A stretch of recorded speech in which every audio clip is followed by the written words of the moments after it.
السلام علیکم ورحمۃ اللہ وبرکاتہ۔ آج ہم سورہ بقرہ کی آیت نمبر 61 سے شروع کریں گے انشاءاللہ۔ مزید ویڈیو کے لیے میرے چینل کو سبسکرائب کریں۔ بسم اللہ الرحمن الرحیم۔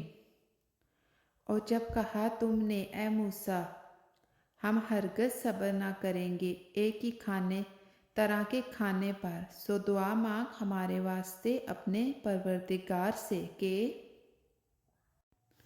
نکال دے ہمارے واسطے جو اگتا ہے زمین سے ترکاری اور ککڑی اور گیہوں اور مسور اور پیاز۔ کہا موسیٰ نے کیا لینا چاہتے ہو؟ وہ چیز جو ادنا ہے اس کے بدلے میں جو بہتر ہے۔ اترو کسی شہر میں تو تم کو ملے جو مانگتے ہو۔ اور ڈالی گئی ان پر ذلت اور محتاجی اور پھرے اللہ کا غضب لے کر۔ یہ اس لیے ہوا کہ نہیں مانتے تھے احکام خداوندی کو اور خون کرتے تھے پیغمبروں کا ناحق۔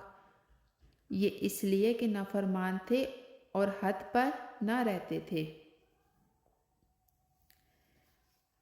اس آیت میں ہمیں یہ سبق ملتا ہے کہ اللہ تعالیٰ جو نعمت عطا کرے اس پر شکر ادا کرنا چاہیے۔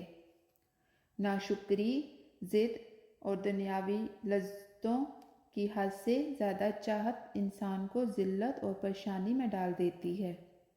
جو نعمت اللہ نے دی ہے اسے کم تر نہ سمجھو، ہمیشہ شکر ادا کرو، کیونکہ شکر سے نعمت بڑھتی ہے اور ناشکری انسان کے دل سے سکون چھین لیتی ہے۔ یہ آیت بنی اسرائیل کی ناشکری کے بارے میں نازل ہوئی۔ اللہ نے انہیں من و سلویٰ نام کی آسمانی غذا دی تھی، حیرت انگیز مزے کی، تھکاوٹ کے بغیر، پریشانی کے بغیر، لیکن انہیں یہ بھی پسند نہ آیا۔ انہوں نے موسیٰ سے کہا ہم ایک ہی کھانا نہیں کھائیں گے، ہمیں دنیا کے وہی کھانے چاہیے جو مصر میں ملتے تھے، سبزیاں، دال، پیاز، ککڑی۔ اور ان کی یہ بات ان کی نافرمانی، ناشکری اور دنیا پرستی کی علامت تھی۔ اللہ تعالیٰ نے بنی اسرائیل کو آسمان سے کھانا دیا جو تھکاوٹ کے بغیر ملتا تھا۔ یہ اللہ کی طرف سے خاص نعمت تھی۔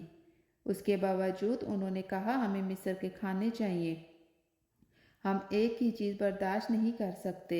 یہ صرف کھانے کا مطالبہ نہیں تھا، یہ دل کی سختی، ناشکری، غلامی والی زندگی کی بے وجہ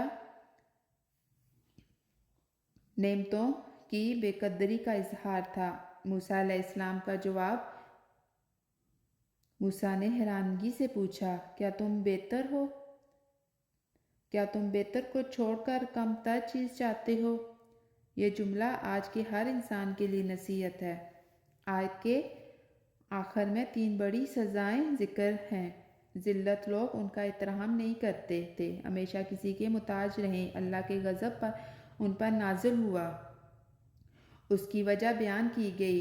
آیت کا انکار، نبیوں کو قتل کرنا، حد سے بڑھ جانا، مسلسل نافرمانی، یہ سب بڑے گناہ تھے جن کی وجہ سے اللہ نے ان سے نعمتیں چھین لی۔ ناشکری نعمتوں کو کم کر دیتی ہے۔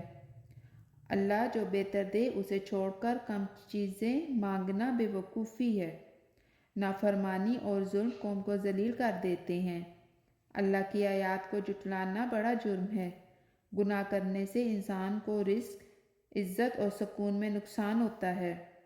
یہ آیت ہمیں سکھاتی ہے شکر کرو، نعمتوں کی قدر کرو، نافرمانی سے بچو، دل کو نرم رکھو، دنیا کی لالچ میں سچی نعمتیں نہ چھوڑو۔ جو قوم شکر کرتی ہے اللہ اسے بڑھاتا ہے، اور جو نافرمانی کرتی ہے اللہ اسے ذلیل بھی کرتا ہے اور نعمتیں بھی چھین لیتا ہے۔ آیت نمبر 62 میں بے شک جو لوگ مسلمان ہوئے اور جو لوگ یہودی ہوئے اور نصارہ اور صابئین جو ایمان لایا ان میں سے اللہ پر اور روز قیامت پر اور کام کیے نیک، تو ان کے لیے ہے ان کا ثواب ان کے رب کے پاس، اور نہیں ان پر کچھ خوف اور نہ وہ غمگین ہوں گے۔ اس آیت میں ہمیں یہ واضح پیغام ملتا ہے کہ اصل کامیابی کسی گروہ میں نہیں بلکہ سچے ایمان اور نیک عمل میں ہے۔ اللہ کے نزدیک عزت اور کامیابی صرف ان کے لیے ہے جو ایمان آخرت پر یقین رکھے اور نیک اعمال کرتے ہیں۔ مطلب یہ ہے کہ اگر ہمارا ایمان سچا ہو، نیت پاک ہو اور عمل اچھے ہوں تو اللہ ہمیں دنیا اور آخرت دونوں میں خوف اور غم سے محفوظ رکھتا ہے۔ یہ آیت اس وقت نازل ہوئی جب مسلمان، یہودی اور عیسائی ایک دوسرے کے بارے میں گفتگو کرتے تھے۔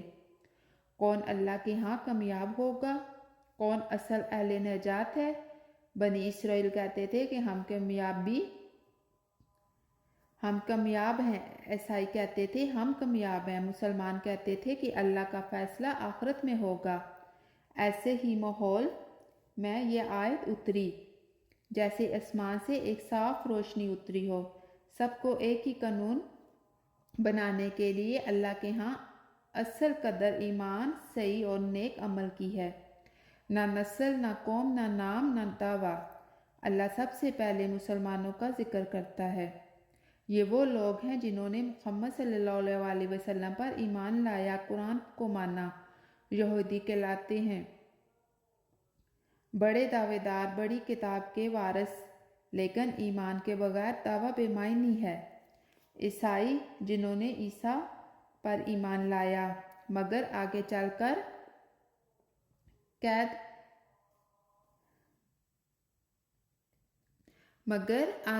کر عقیدے بدل گئے۔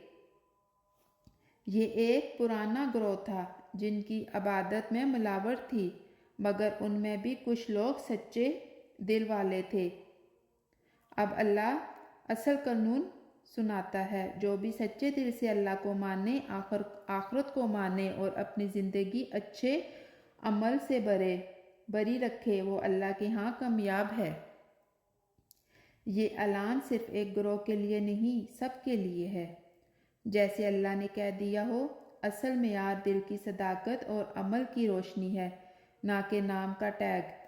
ایسا شخص اللہ کے ہاں انعام پائے گا، ایسا اجر جس پر نہ رنگ، نہ کمی، نہ ٹوٹ پھوٹ۔ یہ آخرت کی کامیابی کی مہر ہے۔ نہ خوف، نہ غم، صرف امن، رحمت اور اللہ کا قرب۔ انسانوں کا ان کے مذہب، قوم، فرقے کا نام سے نہ پرکھیں۔ اللہ کے ہاں اصل عزت کردار کی ہے۔ مسلمان ہونے کے بعد ہماری ذمہ داری اور بڑھ جاتی ہے کہ ایمان کو اچھے عمل سے سجائیں۔ دکھاوے والا مذہب نہیں، دل والا ایمان چاہیے۔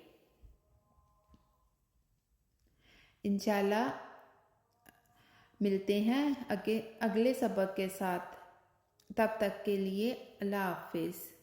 اللہ تعالیٰ ہمیں قرآن پڑھنے، سمجھنے اور اس پر عمل کرنے کی توفیق عطا فرمائے۔ جزاکم اللہ خیر۔